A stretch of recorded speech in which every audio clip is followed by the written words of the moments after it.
오늘 시편의 말씀은 좀 무겁죠. 여러분들 읽으시면 아시겠지만 뭔가 좀 이렇게 고구마 먹은 것 같은 느낌이 듭니다. 오늘 시편의 말씀을 이해하려면 그 표제가 있거든요. 표제에 이렇게 나와 있습니다. 고난당한 자가 마음이 상하여 그의 근심을 여호와 앞에 토로하는 기도라고 되어 있습니다. 그래서 오늘 시를 탄식시 혹은 비탄시 이렇게 부릅니다. 이 내용만 봐도 이 시인이 굉장히 큰 난관을 만났구나, 정말 큰 시련을 그가 겪고 있구나 라는 것을 알 수 있습니다. 정말 그가 괴로워하고 있다는 게 우리에게 생생하게 느껴지고 전달이 되거든요. 보통 우리가 괴로운 상황들을 만나게 될 때 내 마음의 반응들을 보면 여러 가지가 있긴 하겠지만 오늘 말씀에서는 특별히 고난당한 자가 마음이 상했다라고 되어 있습니다. 마음이 상했다. 이 상했다는 말을 되게 중요하게 보셔야 되는데, 마음이 상했다는 건 뭘 의미하는 걸까요? 내 감정이 좀 뒤틀어져 있고 뭔가 내가 마음이 좀 이렇게 꼬여 있다, 이렇게 볼 수 있는 거 아니겠습니까? 어려움을 만나요. 환난을 만납니다. 그리고 역경을 만나고 또 괴로운 상황을 만나면 보통 우리가 진짜 힘든 이유는 그 현실적인 상황 때문에 힘든 것도 있지만 더 힘든 건 뭐냐면 내 마음이 그 상황이 잘 동의가 안 될 때 힘들거든요. 힘듭니다. 왜 나한테 이런 일이 벌어지는 거지? 라는 질문을 시작하게 되면 참 어렵습니다. 만약에 내가 잘못했거나 실수했거나 나의 어떤 과오 때문에 벌어진 일이라고 한다면 귀족 사유가 나에게 있는 것이기 때문에 우리는 그것을 불편하지만 이해할 수 있고요, 또 받아들일 용의도 되어 있습니다. 그런데 나한테 도대체 왜 이런 일이 당하는 것이지? 이상합니다.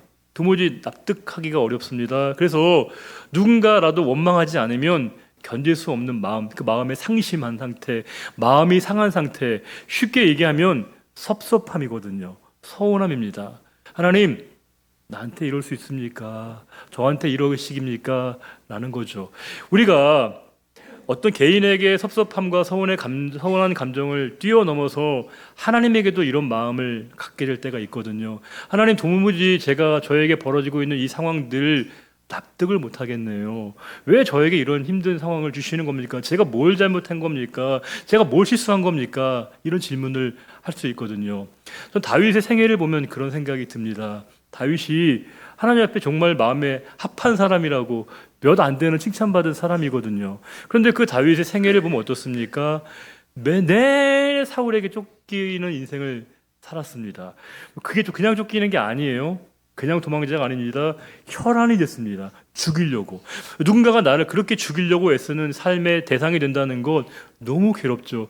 근데 아마 다윗이 그런 생각을 했을 겁니다. 도대체 제가 왜 이런 일을 당해야 되는 겁니까? 도대체 제가 뭘 잘못한 겁니까?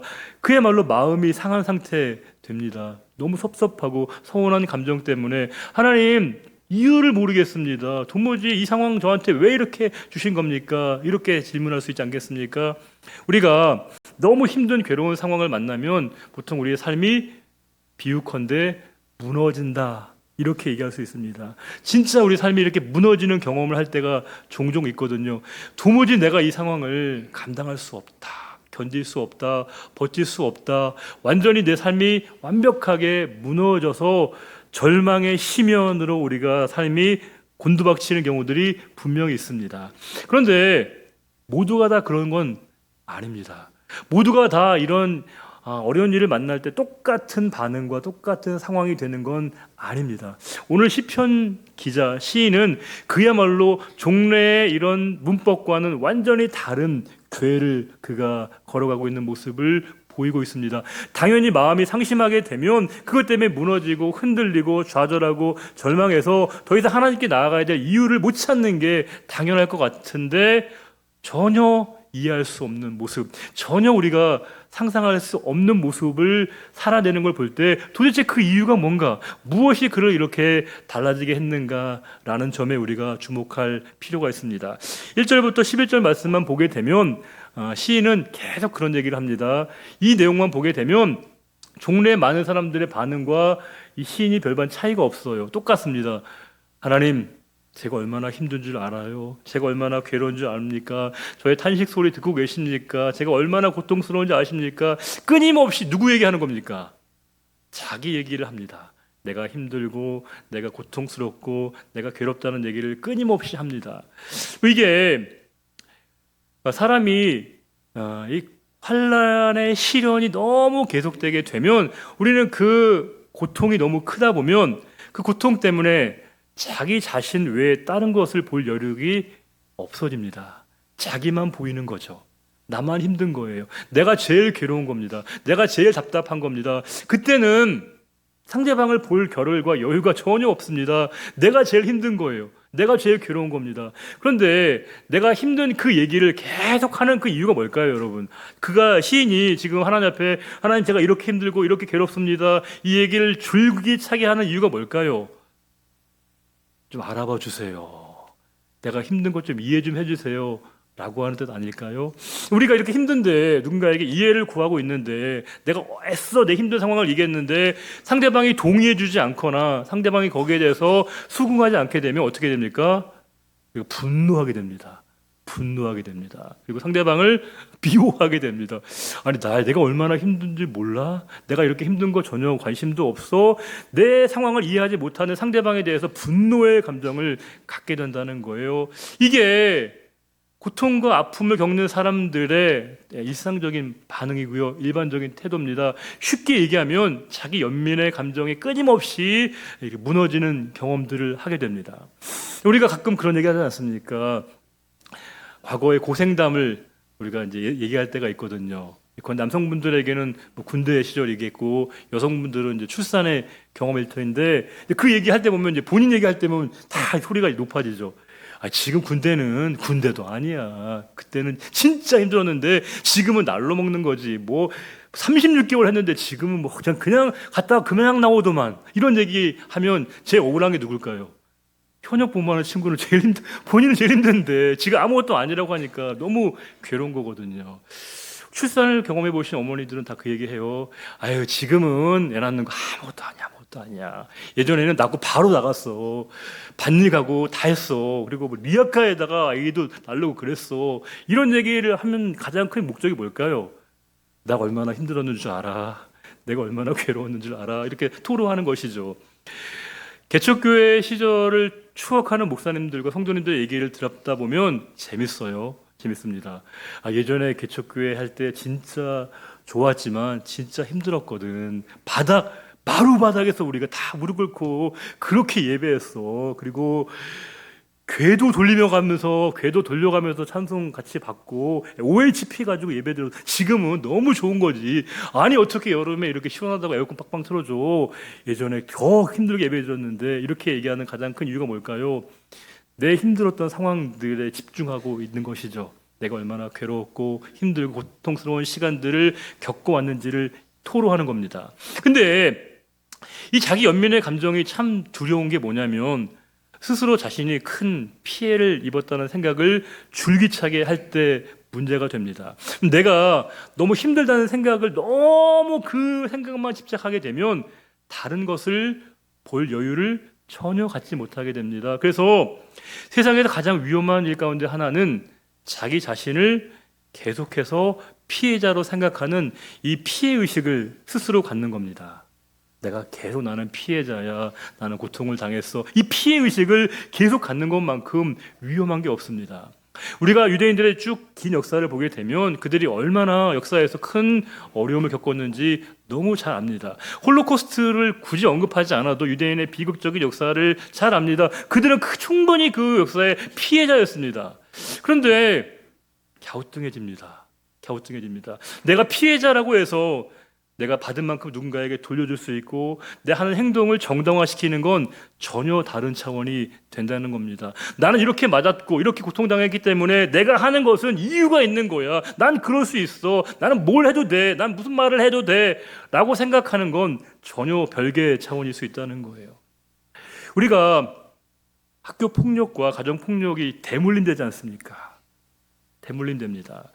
되게 희한하게 피해자들이 또 다른 가해자가 되는 경우들이 종종 벌어지게 됩니다. 안타깝죠. 보고 배우면서 본인의 삶을 개선하고 반성하고 그렇지 말아야겠다 싶지만 그게 묘하게 학습이 되어져서 자신이 또 누군가에게 가학적 행동들을 하게 될 때가 있는데, 진짜 무서운 건 뭐냐면요, 나는 그래도 돼, 나는 그럴 수 있어, 이렇게 생각한다는 거예요. 왜요?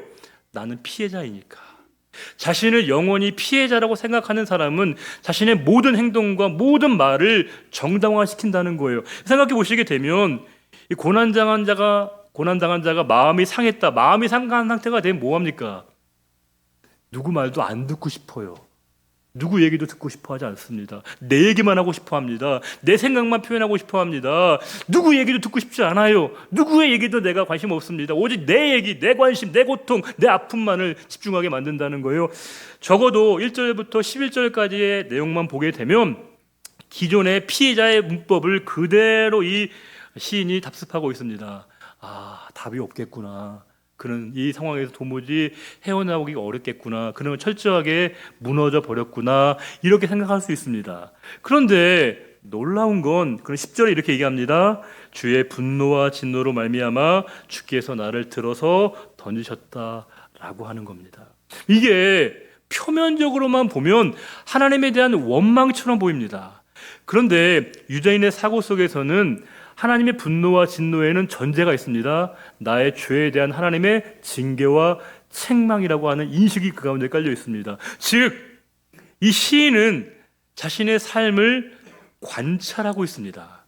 즉, 자신의 삶을 객관적인 시각으로 자신의 삶을 조망하고 있다는 겁니다. 그 사람이 객관적이 된다는 거 진짜 힘든 일이에요.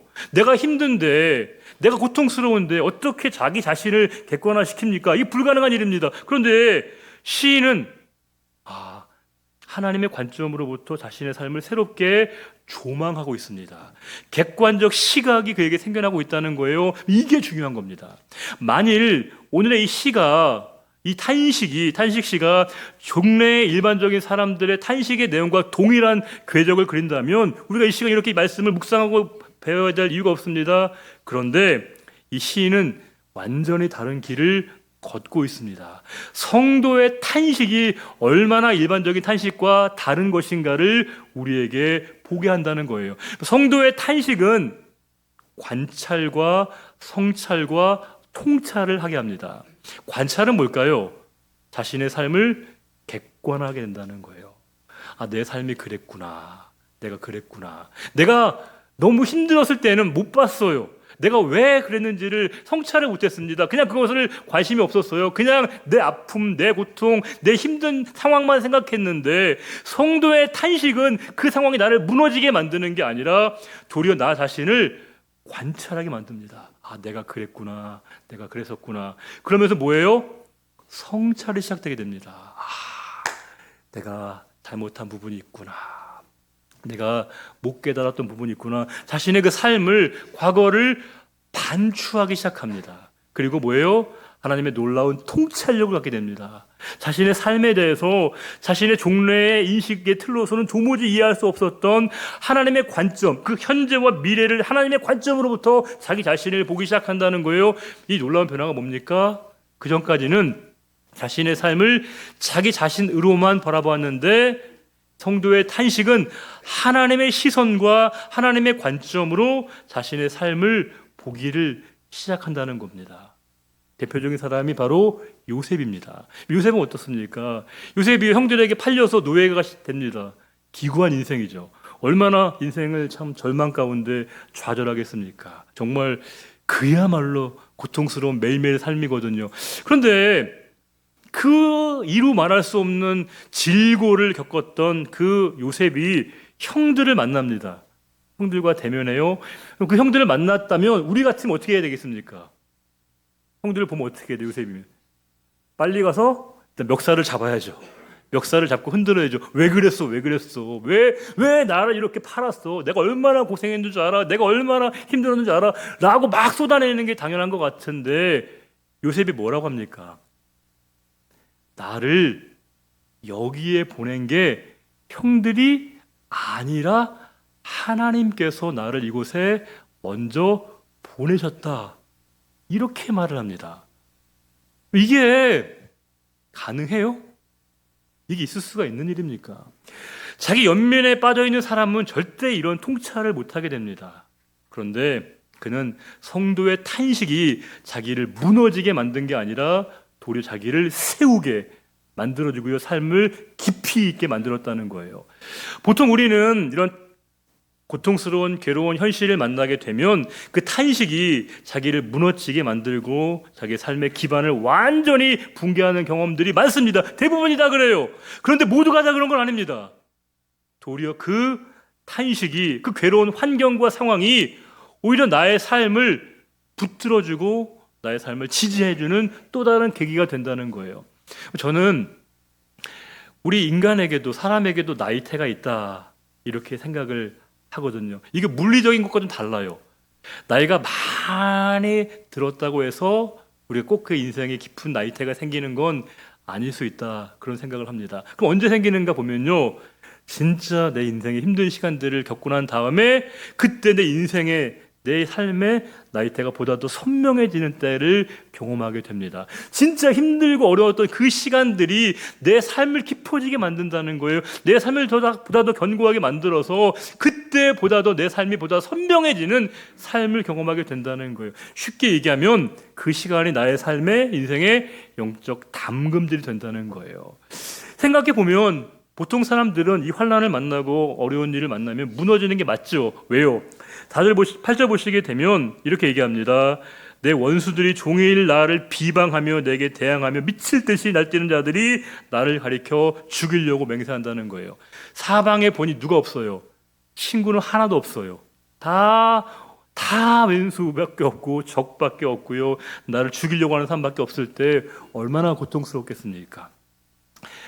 우리가 동서고금에 묘하게 이렇게 일치하는 그런 친구에 관한 속담이 있더라고요. 우리가 알고 있는 유명한 영어 속담 중에 그런 친구가 있습니다. 내가 필요할 때 친구가 진짜 친구다. 내가 필요한 게 있을 때, 내가 도움이 필요할 때 있어주는 친구가 진짜 친구야 라고 하는 그런 속담이 다 알지 않습니까? 또 중국의 고사 중에 이런 게 있더라고요. 주식, 형제, 천계유, 금난지붕, 일계무. 주식, 술 마시고 밥을 먹을 때에는 다 형제 같은 사람들이 천명처럼 보인다는 거예요. 내가 좋을 때, 잘 나갈 때에는 다 가족 같아요, 친구 같아요, 다 벗 같아요. 그런데 갑작스럽게 내가 어려움을 만나게 될 때 나의 친구가 뭐예요? 한 명도 없다는 거예요. 괴롭죠. 내가 너무 잘 나갈 때에는 다 혀처럼 나한테 얘기하고 다 정말 가족처럼 정말 모든 걸 다 해줄 것처럼 여겨지는데 나에게 갑작스럽게 어려움을 만나게 되면 다 우리에게 등을 지고 나는 친구가 아무도 없구나, 난 아무도 남아있지 못하구나, 이런 생각을 하게 된다는 거예요. 이게 우리 인생의 모습 아닙니까? 사실 원래 이러면 안 되죠. 원래 이러면 안 됩니다. 근데 이런 말들이 동서고금에 공교롭게 일치하게 있다는 건 뭘까요? 우리의 바람은 진짜 힘들 때 내 곁에 있어야 되고 내가 어려울 때 같이 있어주는 게 친구여야 되는데 도리어 그렇지 못한 게 염량세태가 세상의 모습이다라고 하는 거예요. 안타깝죠. 그러면 안 되는데 부정할 수 없는 현실이 우리의 삶의 모습이라고 하는 거예요. 그때 우리는 완전히 삶이 무너질 수밖에 없습니다. 내가 버틸 힘이 없는 거죠. 친구가 없습니다. 도와줄 곳이 없습니다. 사방에 손을 내밀었는데 아무도 내 손을 잡아줄 리가 없습니다. 절망하죠. 마음이 상할 수밖에 없습니다. 그런데 우리는 놀랍게도 그와 같은 순간에 새로운 한 가지 사실을 알게 됩니다. 모두가 다 나에게 등을 돌리고 다 나에게 등지게 될 때 나에게 손을 내밀어 주시는 그분을 만난다는 겁니다. 친구 되신 그분을 볼 수 있다는 거예요. 사실 우리는 내가 다 나를 떠나고 등졌을 때 그분이 비로소 나에게 손을 내민다고 생각하는데 그렇지 않아요. 그분은 언제나 그 자리에 계셨습니다. 언제나 손을 내밀고 계셨습니다.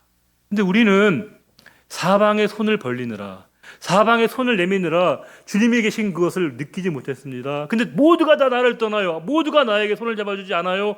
그때 비로소 나에게 손을 내밀어 주시는 그분의 손길이 보이기 시작합니다. 그리고 이제 그분의 손을 붙잡습니다. 다시금 나를 일으켜 세우시는 그분을 만날 수 있습니다. 우리가 1절 보시게 되면 그 마음이 상하면요, 마음이 상하면 아무것도 하기 싫어요. 누구 얘기도 듣고 싶어 하지 않습니다. 그냥 괴로워서 아무것도 하기 싫고 아무것도 하고 싶지 않은 그런 상태가 될 터인데 1절에 시인은 뭐라고 얘기합니까? 여호와여 내 기도를 들으시고 나의 부르짖음을 주께 상달하게 하소서. 본인의 그 탄식이 자신을 무너뜨리게 만든 게 아니라 탄식을 뭘로 삼아요? 기도의 제목으로 그가 삼고 있다는 것입니다. 탄식이 그의 삶의 탄원으로 바뀌고 있습니다. 그의 삶이 이 고통스러운 괴로운 현실이 자기를 무너지게 만드는 게 아니라 그의 곁에 계시는 하나님을 볼 수 있고 바라보게 했고 그 하나님을 통해서 자신의 삶을 새롭게 조명하기 시작하면서 언제나 내 곁에 계셨던 그분을 만나면서 그의 삶이 완전히 바뀝니다. 정말 놀라운 건요, 오늘 시편 보시게 되면 우리가 읽었던 말씀 1절부터 16절 이게요 1절부터 11절과 12절부터 16절이 완전히 달라요. 완전히 달라요. 이게 동일한 사람이 쓴 게 맞아? 어떻게 이렇게 똑같은 사람이 전혀 다른 내용을 쓸 수 있어? 싶을 만큼 그의 인식이 완전히 바뀌어 있습니다. 그는 더 이상 자기 연민을 구하면서 그 고통에 절규하는 게 아니라 완전히 뭔가 벅찬 희망과 기대를 품는 모습으로 바뀌어 있다는 겁니다. 왜 그럴까요? 성도의 탄식은 자기 중심적 삶에서 하나님 중심적인 삶으로 나를 조금씩 옮겨갑니다. 이동시킵니다. 나밖에 몰랐고 나밖에 생각할 수 없었던 나인데 점점 하나님의 마음과 하나님의 생각으로 자꾸 나를 그분이 이끌어 가시는 것을 느끼고 경험할 수 있다는 거예요. 우리는 그런 말 하지 않습니까? 배고픈 건 참아도 배 아픈 건 못 참는다. 그런 말 우리가 여러분들 많이 동의하시죠? 너무 동의하시면 곤란해요, 여러분들도. 근데 우리가 통상적으로 그렇게 얘기하거든요. 왜 그럴까요? 왜 그래요, 여러분? 보통 우리는 힘든 상황을 만나면 그 힘든 사람에 대해서 동감해주고 위로해주려고 하는 마음, 이거는 어느 정도 가능해요. 근데 진짜 어려운 거 뭔지 아시죠? 남이 기뻐하는 일에 같이 기뻐해주는 거, 이거 진짜 어렵습니다. 진짜 어렵습니다. 아니, 남이 힘든 거 알면 그 힘든 상황 때문에 같이 아파해주고 힘들어하는 건 되게 가능한데, 인지상정으로 남이 기뻐하는 그 일을 보면 뭐예요?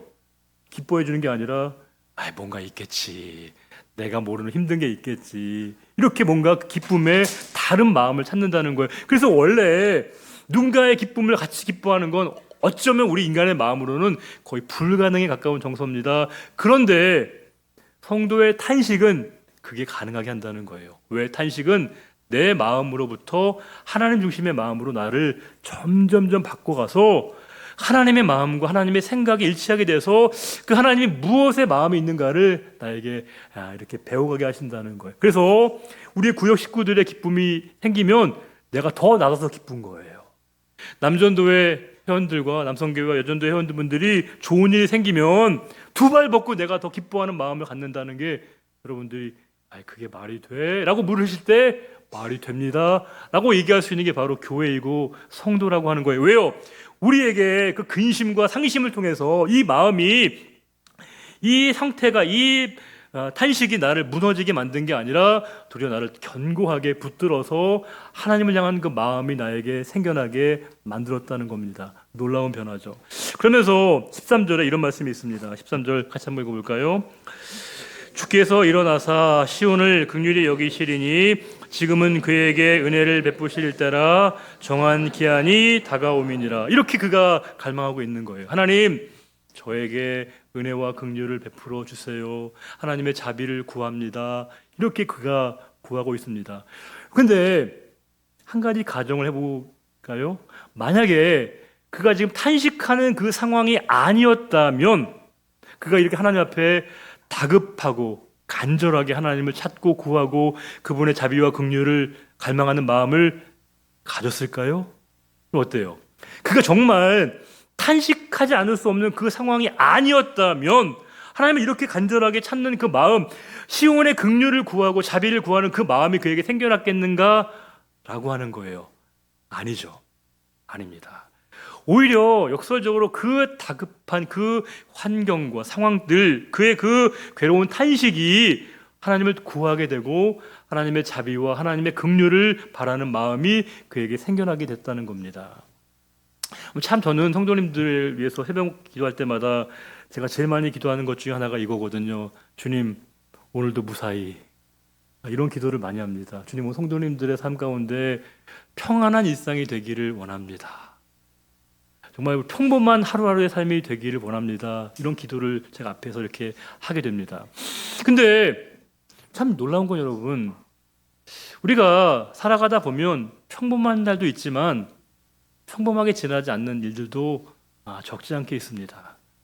도무지 내가 참 감내하기 힘든 일들을 만날 때가 있거든요. 그런데 놀라운 것은 평범하지 않았던 그 일들이, 그 날들이, 나의 평범한 그 날이 평범하지 않다는 것을 깨닫게 하신다는 거예요. 깨닫게 하신다는 거예요. 이 평범한 게 평범하지 않다는 거 평범할 때 몰라요. 근데 평범하지 않았던 순간들과 그 경험들을 자꾸 하다 보면 와, 이렇게 평온하게 지나는 그 순간들이, 이 시간들이 정말로 우리에게 소중하구나 라고 하는 것을 역설적으로 깨닫게 한다는 겁니다. 그럼 인생이 소중한 이유는 어쩌면 인생의 끝이기 때문에 그러합니다. 마지막이 있기 때문에 우리가 매일매일의 이 순간순간이 소중한 겁니다. 우리의 삶의 마지막 순간이 있다는 그 사실, 유한하게 인생을 살아간다는 그 사실이 오늘을 우리가 소중하게 살아야 되고 이 시간이 얼마나 가치가 있는 것인가를 깨닫게 된다는 거예요. 역설적으로 만약 우리의 인생이 무한대로 계속된다고 한다면 우리 이 예배가 얼마나 소중한지를 잘 못 깨달을 겁니다. 그런데 어쩌면 이 예배가 내 인생의 마지막 예배일 수 있다는 그 의식이 오늘의 예배 가운데 우리가 하나님을 더 갈망하게 되고 찾게 되고 구하게 된다는 겁니다. 평범하지 않았던 그 일상들과 경험들이 이 평범한 삶이 얼마나 소중한 것인가를 우리에게 알게 하는 역설적 지혜를 갖게 한다는 사실입니다. 오늘 본문의 말씀 몇 가지로 한번 정리를 해보도록 하겠습니다. 괴로운 그 상황 때문에 무너진 경우도 있고요. 도리어 괴로운 그 상황 때문에 내 인생이 깊어지는 경우도 있다는 사실입니다. 모두가 다 힘든 일 만난다고 다 무너지는 게 아니에요. 도리어 그 경험들이 나의 삶을 견고하게 붙드는 새로운 삶이 가능하다는 겁니다. 두 번째로, 내가 너무 괴로운 탄식만 하게 되면요, 아무것도 안 보여요. 누구만 보여요? 나만 보여요. 나만 고통스러워요. 나만 괴롭습니다. 나만 가장 힘든 것처럼 보인다는 거예요. 세 번째로, 성도의 깊은 탄식은 삶에 대한 관찰과 성찰과 통찰하게 됩니다. 그리고 마지막에 뭐예요? 명찰을 하나 달게 됩니다. 뭐예요? 하나님의 백성이라고 하는 것. 이 이름표를 달게 한다는 거예요. 하나님의 소유라고 하는 그 아름다운 명찰, 그 이름표를 성도의 탄식은 우리에게 갖게 한다는 겁니다. 네 번째로, 원수들이 나를 괴롭게 할 때면 도리어 친구 되신 주님이 손을 언제나 내밀고 계시다는 것을 우리에게 알게 하신다는 거예요.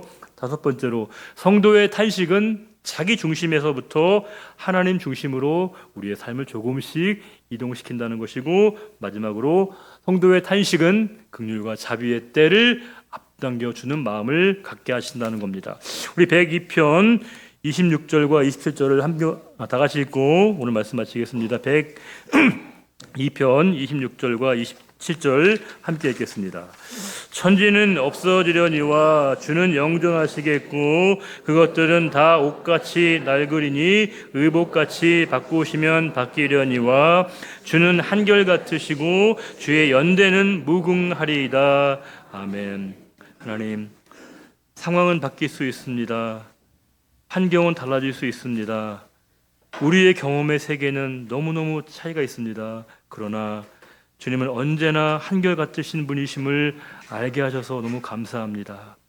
고통스러운 현실이, 괴로운 상황이 마음이 상하여 무너지는 것이 아니라 그 탄식이 탄원으로서 기도의 제목이 되게 하시고 하나님을 바라보는 계기가 된다는 것을 분명하게 일러주셨습니다. 그 마음 가지고 우리의 삶의 괴로운 현실 가운데 무너지는 삶이 아니라 견고해지고 든든하게 주님을 붙잡는 자리가 되게 하시고 영원하신 주님, 부활의 주님을 바라보는 믿음을 우리들 모두에게 허락해 주시기를 바라며 언제나 주님과 동행하는 성도의 삶이 되게 하실 걸 믿사오며 우리 영원한 임금이시고 주인이시고 목자이신 우리 주 예수 그리스도의 이름으로 감사하며 기도드리옵나이다.